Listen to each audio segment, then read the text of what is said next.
नमस्कार. हे बघा, आज आम्ही चाललोय, सासू सुना चाललोय वावरात. पाहूया आता आपली मका काढायच्या ह्याच्यात आली का काय. त्याला पाणी बी सोडलंय.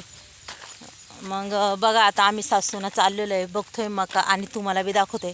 हर्षदा, कुठं चाललोय आपण? मकाच्या वावरात आलेलो आहे आम्ही. आता तुम्ही बघू शकता, दाखवा मका त्यांना आपली. चला. हे बघा, ही गुरांसाठी खायला लावलेली मका. तुम्हाला याच्या आधी मी दाखवली होती ना, मग खूप बारीक होती त्यावेळेस. आणि बघा आता चांगली लागते, गुडघ्याच्या वर लागते. आणि हे बघा आता आमची मकाची कणस बघा काढायला आलेली आहे. बघा आता आमची सुनबाई तुम्हाला दाखवते बरं का. बघा काढायला आलेली आहे मका आमची. तुम्ही बघू शकता का, हे पण सुकलेलं आहे. हे असं सुकलं की लक्ष द्यायचं आपण, मग आपल्याला समजतं की काढायला आलेली ती मका. बघू शकता तुम्ही. चला आपण इकडे बी बघूया कणस. अगदी चांगली काय काय मोठी कणस झालेली आहेत बघा. आणि त्याला पाणी बी चालू आहे बरं का आता.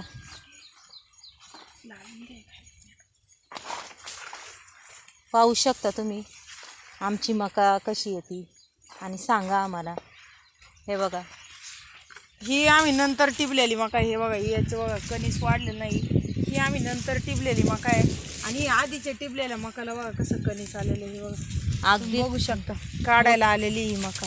आणि नंतर टिपलेली मका आहे, त्याचं कणीस म्हणजे आपण याच्यात आहे ना, आपण 2 वेळा ही मका काढणार आहे.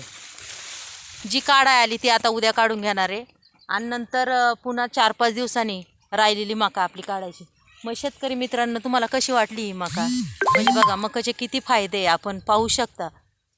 मकापासून वैरण बी तयार होती आणि जे कणस बी निघतात, म्हणजे आपल्याला जे 2 रुपये लागतात ते सुद्धा भेटतात. म्हणजे असा तोटा नाही आहे ह्या मकत. आणि खर्च खूप कमी याला. खर्च काही जास्त नसतो. मेहनत फक्त लावायची आणि काढायची आणि सालपीठ 1-2दा सोडायचं, फक्त एवढं. आता सुनबाई तर गेलेल्या आहेत बघा, पेरू गेल्यात. ते बघा पेरूच्या झाडावर.